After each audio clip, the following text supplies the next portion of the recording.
Gente, vem comigo roubar a geladeira. Agora é 8h78. Minha mãe já tá dormindo. Minha irmã tá aí no sofá assistindo no YouTube. Eu vim aqui roubar caramelo. Caramelo aqui. Olha. Ó, minha geladeira tá assim. Geladeira da minha casa, né? Agora vamos tentar pegar o caramelo porque ele tá congelado, gente. E eu quero tanto pegar o caramelo, foi minha irmã que fez.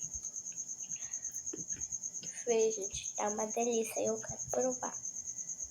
Mas o problema é que se minha mãe ver isso, ela me quebra no pau.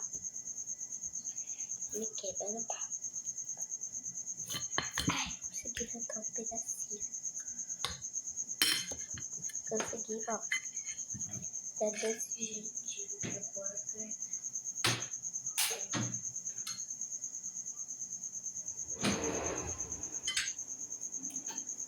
Guardar de novo. Ai, tchau, que eu já vou fechar o vídeo.